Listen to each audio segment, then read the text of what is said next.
آپ صلی اللہ علیہ وسلم پردہ نشی کنواری لڑکی سے بھی زیادہ حیا کے مالک تھے۔ ہم آپ کے چہرہ مبارک کے آثار سے ہی آپ کی پسندیدگی یا ناپسندیدگی کو محسوس کر لیا کرتے۔ آپ کی آنکھ مبارک میں شفقت و محبت اور شرم و حیا کی ملی جلی کیفیت ہر وقت موجود رہتی۔ السلام علیکم ورحمۃ اللہ وبرکاتہ۔ ناظرین، ویب سیریز حضور صلی اللہ علیہ وسلم کی خوبصورتی کی آج 3rd ایپیسوڈ ہے۔ آج ہم نبی کریم صلی اللہ علیہ وسلم کی مبارک آنکھوں کے حسن و جمال کے بارے میں سنیں گے۔ ایپیسوڈ میں جتنی بھی قرآنی آیات یا روایات بیان کی جا رہی ہیں ان سب کے ریفرنسز آپ کو ویڈیو کی ڈسکرپشن میں مل جائیں گے، آپ دیکھ سکتے ہیں۔ ناظرین، پیارے آقا صلی اللہ علیہ وسلم کی مبارک آنکھیں بڑی اور نیچرلی ایسی تھی کہ دیکھنے والے کو لگتا تھا کہ آنکھوں میں سرما لگا ہوا ہے۔ آپ کی آئیز اٹریکٹیو، ڈیپ بلیک اور خوبصورت تھی، اور ان کی وائٹنس میں باریک سرخ ڈورے لال نشانات تھے۔ ان آنکھوں پر گھنی یعنی ڈینس سیاہ یعنی بلیک اور بہت ہی پیاری پلکیں تھیں۔ مولا علی فرماتے ہیں نبی کریم صلی اللہ علیہ وسلم کی مبارک آنکھیں خوب سیاہ یعنی ڈیپ بلیک، سرمگی یعنی سرما لگی ہوئی محسوس ہونے والی، اور پلکیں گھنی یعنی ڈینس اور لمبی تھیں۔ ابو ہریرہ رضی اللہ تعالیٰ عنہ بیان کرتے ہیں کہ آپ کی مبارک آنکھوں کی پلکیں نہایت لمبی تھیں۔ ناظرین، کتابوں میں حضرت رقیقہ رضی اللہ تعالیٰ عنہ کے حوالے سے یہ واقعہ ذکر ہے کہ ایک مرتبہ مکہ پاک میں مسلسل کئی سال سے قحط آ گیا۔ آپ نے خواب میں ایک غیبی آواز کو سنا جو قریش کو مخاطب کر کے کہہ رہی تھی کہ تمہارے اندر ایک اللہ کا نبی آ چکا ہے، اس کی خدمت میں جاؤ، اس کی برکت سے قحط ختم ہو جائے گا۔ آپ صلی اللہ علیہ وسلم کا انٹروڈکشن کرواتے ہوئے اس غیبی آواز نے کہا کہ اس کا جسم درمیانہ، اس کا کلر سفید، پلکیں لمبی، گال سیدھے اور ناک بلند ہے۔ حضرت جابر بن سمرہ رضی اللہ تعالیٰ عنہ فرماتے ہیں کہ جب بھی میں پیارے آقا صلی اللہ علیہ وسلم کی مبارک آنکھوں کو دیکھتا تو یہ سمجھتا کہ آپ نے سرما لگایا ہوا ہے، حالانکہ ایسا نہیں تھا۔ صحابی رسول حضرت ہند بن ابی حالہ رضی اللہ تعالیٰ عنہ فرماتے ہیں کہ نبی کریم نیچی نگاہ والے تھے اور آسمان کے بجائے زمین کی طرف زیادہ نظر فرماتے تھے۔ آپ کا دیکھنا فقط آنکھ کے ایک حصے سے ہوتا تھا۔ ناظرین، اللہ پاک نے آقا و مولا صلی اللہ علیہ وسلم کی مبارک آنکھوں کو ایسی طاقت عطا فرمائی تھی کہ آپ ایک ہی وقت میں آگے، پیچھے، لیفٹ اور رائٹ، اوپر نیچے اور اندھیرے اجالے میں ایک جیسا دیکھا کرتے تھے۔ حضرت ابن عباس رضی اللہ تعالیٰ عنہ سے روایت ہے کہ حضور صلی اللہ علیہ وسلم رات کے اندھیرے میں بھی ایسا ہی دیکھتے تھے جیسا کہ دن کی روشنی میں۔ حضرت انس رضی اللہ تعالیٰ عنہ سے روایت ہے کہ آقا صلی اللہ علیہ وسلم نے فرمایا، جب تم رکوع اور سجدہ کرتے ہو تو میں بے شک تمہیں پیٹھ کے پیچھے سے بھی دیکھتا ہوں۔ حضرت عقبہ بن عامر رضی اللہ تعالیٰ عنہ فرماتے ہیں کہ نبی کریم صلی اللہ علیہ وسلم کا فرمان علی شان ہے، میری تم سے ملاقات کی جگہ حوض کوثر ہے، اور میں اس حوض کوثر کو یہیں سے دیکھ رہا ہوں۔ حضرت ابو ہریرہ سے روایت ہے کہ حبیب خدا نے فرمایا کہ خدا کی قسم، مجھ پر نہ تمہارا خشوع پوشیدہ ہے نہ ہی تمہارا رکوع، یعنی کچھ بھی ہڈن نہیں ہے۔ ایک اور حدیث میں ارشاد ہوا کہ میں وہ ہر چیز دیکھتا ہوں جو تم نہیں دیکھتے۔ ایک بار عرفہ کی رات میں آپ صلی اللہ علیہ وسلم نے اپنی امت کے لیے دعائے مغفرت فرمائی۔ ارشاد باری تعالیٰ ہوا کہ میں نے سب کو بخشا سوائے ظالم کے، کیونکہ ظالم سے مظلوم کا بدلہ ضرور لیا جائے گا۔ آپ نے عرض کی، یا رب، اگر تو چاہے تو مظلوم کو جنت میں کوئی اچھا درجہ عطا فرمائے اور ظالم کو بخش دے۔ یہ عرض قبول نہ ہوئی۔ پھر صبح مزدلفہ میں پیارے آقا نے یہی دعا مانگی تو قبول ہو گئی۔ آپ دعا کے آخر میں مسکرائے۔ حضرت ابو بکر اور حضرت عمر رضی اللہ تعالیٰ عنہما نے عرض کی، آقا، ہمارے ماں باپ آپ پر قربان ہوں، خدا آپ کو ہمیشہ مسکراتا رکھے۔ آپ کے مسکرانے کا ریزن کیا ہے؟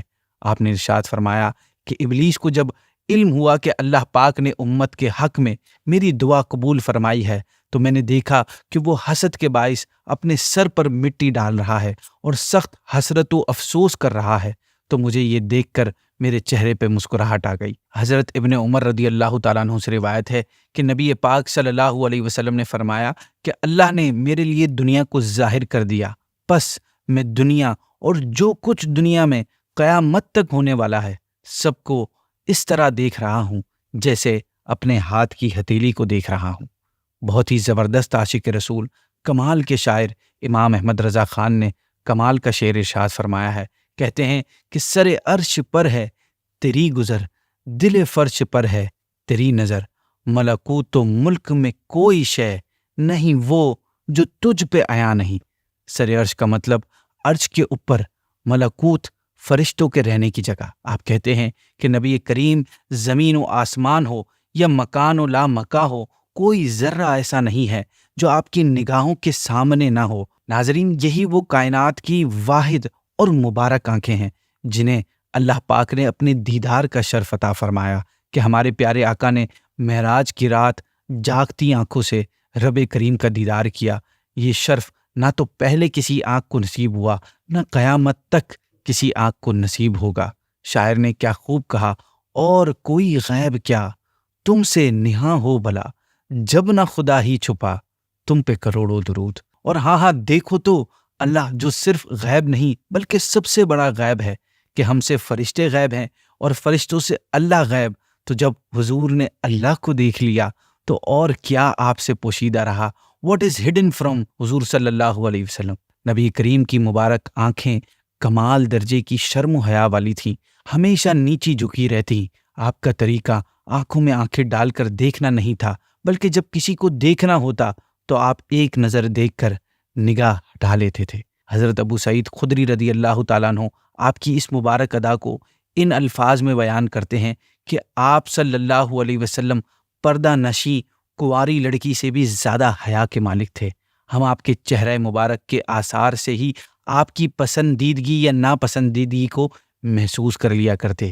آپ کی آنکھ مبارک میں شفقت و محبت اور شرم و حیا کی ملی جلی کیفیت ہر وقت موجود رہتی۔ یہی وجہ ہے کہ حلیہ مبارک بیان کرنے والوں نے آپ صلی اللہ علیہ وسلم کی یہ ادا بھی ذکر کی ہے کہ آپ کی نظر مبارک بجائے اوپر اٹھنے کے اکثر زمین کی طرف جھکی رہتی۔ آپ پیکر و شرم و حیا ہونے کی وجہ سے کسی کو نظر بھر کر نہیں دیکھتے تھے، بلکہ بڑی ہی پیاری پیاری آنکھوں کے ایک حصے سے نظر فرما لیتے۔ اللہ پاک نے آپ کی نظر مبارک کو کیا مقام عطا فرمایا ہے کہ دنیا و آخرت میں ہر جگہ ہر کسی کی بگڑی آپ کی نظر شفقت ہی سے بن رہی ہے۔ آپ کی نظروں نے کیسے کیسوں کو بدل دیا۔ اس حوالے سے ایک واقعہ آپ کے سامنے ڈسکس کرتا ہوں، بڑا انٹرسٹنگ ہے۔ یہ واقعہ ہے شروع اسلام میں آپ صلی اللہ علیہ وسلم اور دین اسلام کے ایک دشمن کا، جو بدر میں بھی مسلمانوں کے خلاف رہا، احد میں بھی کافروں کو بدلہ لینے پر ابھارنے والا یہ شخص تھا، اور مسلمانوں کو اس نے بہت نقصان پہنچایا ہے۔ اس کا باپ بھی اسلام کا بہت بڑا دشمن تھا۔ فتح مکہ کے بعد جب اسے حضور صلی اللہ علیہ وسلم کی خدمت اقدس میں پیش کیا تو آپ نے اس کی طرف نگاہیں مبارک اٹھائیں اور دیکھ کر فرمایا، اتنا خوبصورت چہرہ جہنم میں جائے مجھے یہ پسند نہیں۔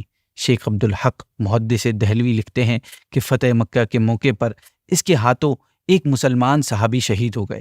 جب اس کی خبر حضور کو پہنچی تو آپ مسکرا دیے۔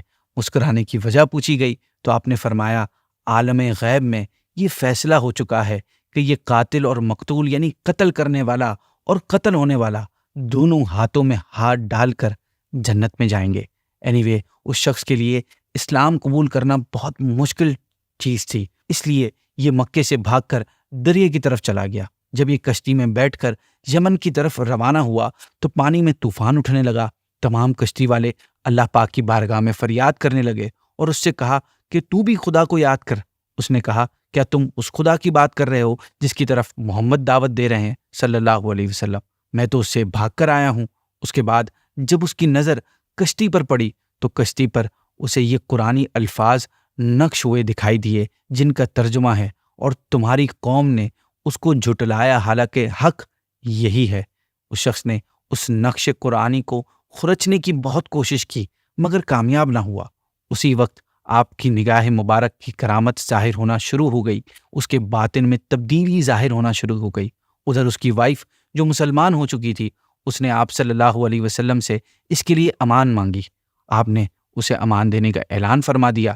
جب یہ خبر اس کو پہنچی تو وہ حیران رہ گیا کہ میرے اور میرے خاندان کی اتنی تکلیفوں کے دینے کے باوجود بھی محمد نے مجھے امان دے دی۔ چنانچہ یہ اپنی وائف کے ساتھ آپ کی خدمت میں حاضری کے لیے یمن سے واپس پلٹا۔ جب یہ شخص مکہ پہنچا تو آپ صلی اللہ علیہ وسلم نے صحابہ سے اس کے بارے میں فرما دیا کہ وہ مومن اور مہاجر ہو کر آ رہا ہے، لہٰذا اسے اور اس کے باپ کو کچھ نہ کہنا تاکہ اسے برا نہ لگے۔ پیارے آقا خیمے میں تشریف فرما تھے۔ اس کی وائف حاضر ہوئی اور عرض کی، آقا میرے شوہر حاضر ہیں۔ یہ سن کر آپ اس حال میں اٹھے کہ آپ کی چادر مبارک کندھے سے نیچے گر گئی۔ وہ حاضر ہوا، آپ نے اپنی نگاہ کرم اس پر ڈالی اور فرمایا، مرحبا۔ یہ بولا، میں نے سنا ہے کہ آپ نے مجھ جیسے گناہگار اور ظالم کو امان دے دی ہے۔ آپ نے فرمایا، ہاں۔ ناظرین، یہاں بس آپ کی زبان مبارک سے ہاں نکلنا تھا، یہ شخص کلمہ شہادت پڑھ کر دائرہ اسلام میں داخل ہو گیا اور اس نے کہا، مجھ جیسا کوئی ظالم نہیں اور آپ جیسا کوئی کریم نہیں۔ آپ نے فرمایا، مانگ، کیا مانگتا ہے؟ عرض کیا، رسول اللہ، میں صرف اتنا چاہتا ہوں کہ میرے پچھلے تمام گناہ معاف ہو جائیں اور اپنی باقی لائف میں آپ کے مشن کی خدمت میں گزاروں۔ ناظرین، آپ جانتے ہیں وہ شخص کون تھا؟ وہ دین اسلام کے سب سے بڑے دشمن ابو جہل کے بیٹے حضرت اکرمہ رضی اللہ تعالیٰ عنہ تھے۔ بعض روایت میں یہ بھی آتا ہے کہ جب حضور نے ان کو دیکھ کر فرمایا تھا کہ اتنا خوبصورت چہرہ جہنم میں جائے گا، مجھے یہ پسند نہیں۔ اکرمہ کہتے ہیں کہ اس کے بعد میں جدھر جاتا حضور کا چہرہ میرے سامنے آ جاتا۔ میں جس بت کے قریب ہوتا وہ حضور کا سچا ہونے کی گواہی دیتا۔ چونکہ اسلام قبول کرنا میرے لیے سب سے ناپسندیدہ معاملہ تھا، اس لیے ایک دن میں نے تنگ آ کر فیصلہ کر لیا کہ میں اپنے آپ کو پانی میں ڈبا کر مار دوں گا۔ مگر جیسے ہی میں نے پانی میں چھلانگ لگانے لگتا تو مجھے کوئی پکڑ لیتا اور کہتا، اکرمہ، اب تو اسلام لائے بغیر نہیں رہ سکتا، کیونکہ تجھ پر محبوب خدا کی نظر پڑ چکی ہے۔ ایک اور اسی طرح کا واقعہ ہے کہ حضرت شیبہ بن عثمان رضی اللہ تعالیٰ عنہ اپنی ایمان لانے کے بارے میں بیان کرتے ہیں کہ میں غزوہ حنین میں کافروں کی طرف سے مسلمانوں کے خلاف لڑ رہا تھا۔ اسی دوران مجھے خیال آیا کہ میرے والد اور چچا کو مولا علی اور حضرت حمزہ نے قتل کر دیا تھا۔ میں بھی کیوں نہ آج بدلہ لیتے ہوئے ان کے نبی محمد کو شہید کر دوں۔ چنانچہ اس ارادے سے میں نے حضور کے قریب ہوا۔ ابھی میں حملہ کرنے ہی والا تھا کہ آگ کا ایک بہت بڑا شعلہ بجلی کی طرح میری طرف بڑھا۔ میں الٹے پاؤں پیچھے بھاگا۔ اتنے میں اللہ کے رسول کی نظر کرم مجھ پر پڑ گئی۔ آپ نے مجھ سے صرف اتنا فرمایا، اے شیبہ، بس آپ کے منہ سے اتنا ہی نکلا تھا کہ میرے دل کی کیفیت چینج ہو گئی۔ اب میں نے حضور کی مبارک چہرے کی طرف نظر اٹھائی تو وہ مجھے اب میری جان سے بھی زیادہ محبوب لگنے لگا۔ ناظرین، یہ کمال تھا، یہ برکت تھی، یہ معجزہ تھا پیارے آقا کی نظر کرم کا۔ امام احمد رضا خان بڑا ہی خوب شعر لکھتے ہیں کہ جب آ گئی ہے جوش رحمت پہ ان کی آنکھیں، جلتے بجھا دیے ہیں، روتے ہنسا دیے ہیں۔ ایک دل ہمارا کیا ہے، آزار اس کا کتنا، تم نے تو چلتے پھرتے مردے جلا دیے ہیں۔ آپ اس شعر میں کہتے ہیں کہ میرے آقا کی رحمت کا عالم یہ ہے کہ جب ان کی رحمت کا دریا جوش میں ہو، یعنی امت کی بخشش کے لیے آنکھوں سے آنسو جاری ہوں، تو آپ کی بابرکت آنسوؤں نے جہنم کے جلتے شعلوں کو بجھا دیا ہے اور ان شعلوں سے ڈر کر رونے والوں کی شفاعت کر کے ان روتوں کو ہنسا دیا ہے۔ یہ مطلب یہ ہے کہ جس طرف حضور نے نگاہ رحمت سے دیکھا، بد نصیبی کی آگ میں جلنے والوں کو خوش نصیب بنا کر ان کے چہروں پر مسکراہٹ کے پھول کھلا دیے۔ اسی کے ساتھ ناظرین، آج کی ایپیسوڈ کو اینڈ کرتے ہیں۔ کل انشاءاللہ ہم حضور صلی اللہ علیہ وسلم کی زبان مبارک پر بات چیت کریں گے۔ آپ کو اگر ہماری ایپیسوڈ پسند آ رہی ہے تو ہمارے چینل کو بھی سبسکرائب کر دیں، اس ویڈیو کو اپنے دوستوں کے ساتھ شیئر کریں